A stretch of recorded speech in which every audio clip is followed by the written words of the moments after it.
우리 시간 예배를 시작하면서 다 같이 사도신경으로 우리 신앙을 고백하겠습니다. 전능하사 천지를 만드신 하나님 아버지를 내가 믿사오며 그 외아들 우리 주 예수 그리스도를 믿사오니 이는 성령으로 잉태하사 동정녀 마리아에게 나시고 본디오 빌라도에게 고난을 받으사 십자가에 못 박혀 죽으시고 장사한 지 사흘 만에 죽은 자 가운데서 다시 살아나시며 하늘에 오르사 전능하신 하나님 우편에 앉아 계시다가 저희로서 산 자와 죽은 자를 심판하러 오시리라. 성령을 믿사오며 거룩한 공회와 성도가 서로 교통하는 것과 죄를 사하여 주시는 것과 몸이 다시 사는 것과 영원히 사는 것을 믿사옵나이다. 아멘. 우리가 나같이 찬양하면서 예배를 시작했으면 좋겠습니다. 이 시간 함께 부를 찬양은 은혜 아니면. 우리 이 가사에, 우리 이 찬양에 우리의 마음을 담아 하나님께 고백하며 나아가길 소망합니다.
이 시간 예배를 위해 잠시 기도했으면 좋겠습니다.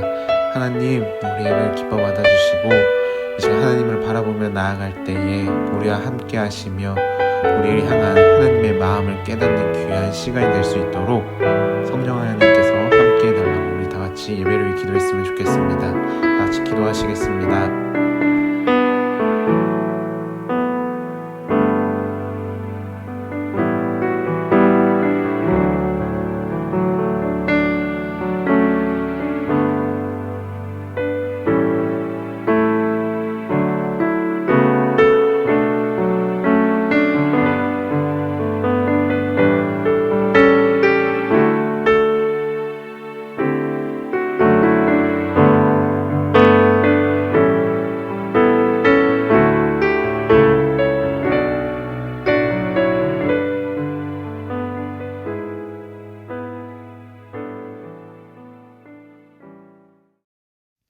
하나님 아버지, 오늘 드리는 예배를 통해 하나님을 다시 기억하게 해주시고 지난 한 주 동안 잘못했던 것을 회개드립니다.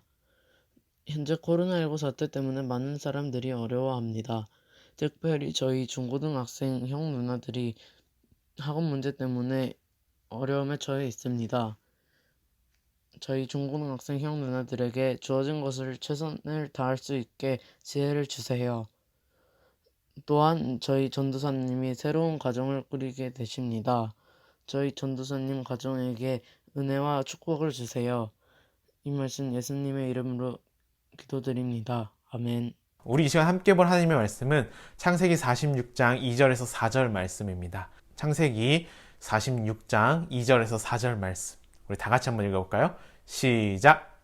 그 밤에 하나님이 이상 중에 이스라엘에게 나타나 이르시되 야곱아 야곱아 하시는지라. 야곱이 이르되 내가 여기 있나이다 하매 하나님이 이르시되 나는 하나님이라 내 아버지의 하나님이니 애굽으로 내려가기를 두려워하지 말라. 내가 거기서 너로 큰 민족을 이루게 하리라. 내가 너와 함께 애굽으로 내려가겠고 반드시 너를 인도하여 다시 올라올 것이며 요셉이 그의 손으로 내 눈을 감기리라 하셨더라. 아멘. 우리 친구들 중에 혹시 오목을 좋아하는 친구들이 있나요?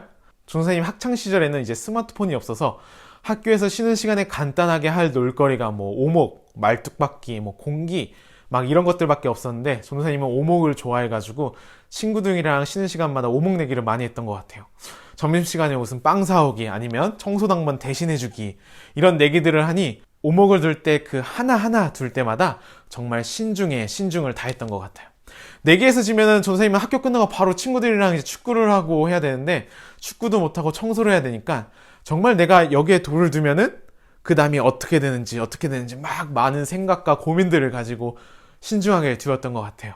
근데 지금 생각해보면 이러한 오목 둘 때 이 모습이 지금의 우리의 인생과 비슷하다라는 생각을 해봐요. 왜냐하면 우리도 삶을 살아가면서 매 순간순간 선택의 순간이 찾아오죠. 마치 오목돌 하나하나 놓을 때처럼 말이죠. 한 번의 선택이 내게 크고 작은 영향을 주기 때문에 우리 인생길에 있는 여러 가지 선택의 갈림길에서 내가 A를 선택하면 이후에 어떻게 되고 어떻게 되는지, B를 선택하면 어떻게 되고 어떻게 되는지 고민을 안 할 수가 없죠.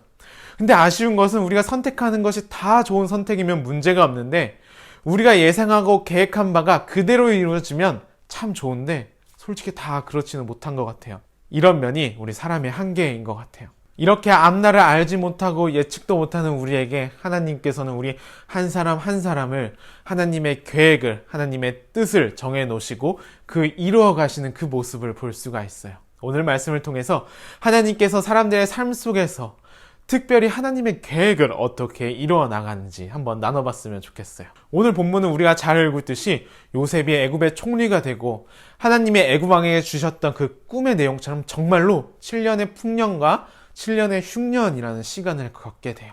7년간 그 굶주리고 고통받는 극심한 흉년이 들었을 때 애굽으로 곡식을 구하러 온 형제들은 요셉을 다시 만나게 되었고 요셉은 아버지인 그 야곱을 비롯한 형제들에게 애굽으로 가서 같이 함께 살자며 이야기를 하죠. 그래서 형제들은 다시 집으로 돌아가 아버지 야곱에게 요셉이 살아있어 애굽을 다스리는 총리가 되었고 애굽에서 같이 살자는 요셉의 이야기를 전해주게 되죠. 이에 야곱은 45장 28절에 보면은 이스라엘이 이르되 조카도다 내 아들 요셉이 지금까지 살아있느니 내가 죽기 전에 가서 그를 보리라 라고 말을 해요. 그런데 야곱 한켠 마음에 걸리는 문제가 하나가 있었어요. 그 문제가 바로 뭘까요? 무슨 문제냐면 야곱의 조상 아브라함 때부터 하나님의 약속하신 땅은 어디죠? 바로 가나안 땅이기 때문이에요. 먼 훗날 죽은 줄만 알고 평생 가슴 문고 살아왔던 그 아들 요셉이 살아있다는 소식을 듣고 나서 정말 요셉을 너무 보고 싶고 너무 기뻤는데 야곱 마음 한켠에는 약속의 땅으로부터 애굽으로 내려가는, 다시 말하면 하나님의 약속의 땅을 벗어나는 것에 대한 불안한 마음을 가지고 있었어요. 그런데 하나님께서는 야곱의 마음을 아시고 야곱에게 나타나셔서 이렇게 말씀을 해주세요. 우리 3절을 세 번역으로 보면은 하나님이 말씀하셨다. 나는 하나님 곧 너의 아버지의 하나님이다. 이집트로 내려가는 것을 두려워하지 말라. 내가 거기서 너를 큰 민족이 되게 하고. 아멘. 하나님이 야곱에게 나타나셔서 말씀을 해주시는데 애굽으로 내려가는 것을 두려워하지 말라 하면서 애굽으로 내려가는 것을 허락해 주세요. 왜 그럴까요? 한마디로 이야기를 하면 그것이 하나님의 계획이었기 때문이에요. 그래서 하나님은 약속의 땅을 벗어나는 것에 두려워하는 그 야곱에게 하나님의 뜻을 말씀해 주시죠. 내가 너와 함께 애굽으로 내려가겠다. 그리고 반드시 너를 인도하여 어떻게 해요? 다시 올라올 것이다. 그리고 끝나는 것이 아니라 내가 너와 너의 가족을 애굽으로 내려보내는 이유는 너로 큰 민족을 이루게, 그리고 그곳에서 번성하게 하려는 내 뜻, 바로 하나님의 뜻이 있었기 때문이다 라는 거죠. 하나님께서는 하나님이 택한 그 민족 이스라엘을 성장시키기 위해 고대 근종의 가장 강력한 국가였던 그 애굽을 준비하셨고, 또한 유목민이었던 아브라함의 자손들에게 가장 적합한 땅, 고센 땅을 준비하셨어요. 그리고 무엇보다 중요한 것은 하나님께서 이를 실행하기 위해 요셉을 미리 애굽 땅에 보내시고 준비하셨다라는 거예요. 요셉의 고백인데 45장 5절 세 번역을 볼게요. 그러나 이제는 걱정하지 마십시오. 자책하지 마십시오. 형님들이 나를 이곳에 팔아 넘기긴 하였습니다만 그것은 하나님이 형님들보다 앞서서 나를 여기에 보내셔서 우리의 목숨을 살려주시려고 그렇게 하신 것입니다. 아멘. 하나님은 야곱과 요셉 그리고 그의 형제들이 생각하는 것보다 훨씬 큰 계획을 갖고 계셨어요. 단순히 그들을 먹이시려고 굶기지 않으시려고 하신 것이 아니라 하나님의 백성들을 성장시키기 위한 그 계획, 그 일을 위해 하나님은 계획하시고 준비하시고 사람들과 그 환경을 사용하신 거예요. 요셉 형들의 그 계획으로 인해 요셉이 형들의 미움을 받아서 어쩌다 보니 애굽으로 보내졌고, 어쩌다 보니 누명을 씌워 감옥에 갔고, 운이 좋아서 총리가 된 것처럼 보일 수 있지만 이 모든 것은 하나님의 커다란 그 선하신 계획 안에, 하나님의 돌보심 안에 있었던 일들이라는 거예요. 우리는 저 멀리에 있는 우리의 인생의 그 계획을 알고 싶어도 알 수가 없죠. 먼 미래의 일들을 계획했다고 한들 그 가정에서 어떤 일을 만날지 우리는 아무도 예상을 할 수가 없어요. 한 치 앞도 알 수가 없다라는 말이 있듯이 1인치인 약 2.5cm 밖에 안 되는 그 코앞도 우리는 예상할 수 없는 한계가 있는 거예요. 우리는 이렇게 내 눈앞에 있는 일들도 알 수가 없지만 하나님께서는 하나님이 원하시는 일을, 하나님이 원하시는 그 계획을 우리를 통해 이루어 나가시는 모습을 볼 수가 있어요. 또한 우리는 무엇이 선인지 무엇이 악인지 다 알 수도 없고 내가 계획한 모든 바를 이뤄낼 수 있을 정도로 완벽하지 않아요. 그러한 완전한 능력은 우리에게 없죠. 우리 영화 기생충 하면은 떠오르는 대사가 하나 있을 거예요. 아버지 기택이 아들 기우에게 했던 말이 있죠. 너는 다 계획이 있구나. 하지만 그 계획은 어떤 계획이었나요? 그 계획으로 인해 그 가족은 어떻게 되었나요? 우리는 나의 삶을 향한 특별한 목적을 가지신 그 분, 그 목적을 이루기 위해 오래전부터 특별한 계획을 세우시고 창세전부터 우리의 삶을 계획해 두신 그 하나님을 신뢰했으면 좋겠어요. 우리보다 우리를 더 잘 알고 계시며 우리의 상황과 우리의 맞는 것을 알고 계시는 그 하나님의 계획. 우리 눈에 보이기에는 우리가 손해보고 우리의 계획과 다른 것 같고 우리가 돌아가는 것 같아도 하나님께서는 우리 친구들 한 명 한 명에 맞게 하나님의 뜻과 계획을 준비하셨고 그 길에 따라 인도해 주고 계세요.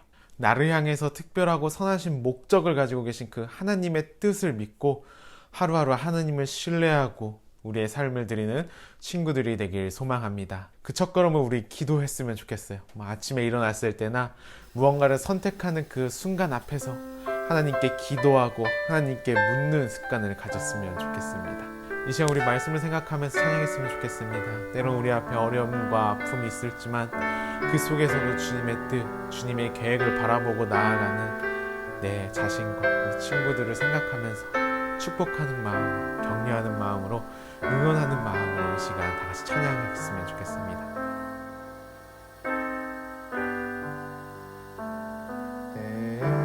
때로는 너의 앞에 어려움과 아픔이 있지만 담대하게 주를 바라보는 너의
시간 우리 주의동문으로 예배를 마치겠습니다.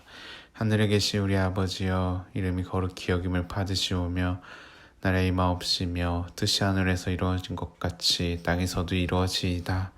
오늘날 우리에게 일용한 양식을 주옵시고 우리가 우리에게 죄 지은 자를 사하여 준 것 같이 우리의 죄를 사하여 주시옵고 우리를 시험에 들게 하지 마시옵고 다만 악에서 구하옵소서. 대개 나라와 권세와 영광이 아버지께 영원히 있사옵나이다. 아멘.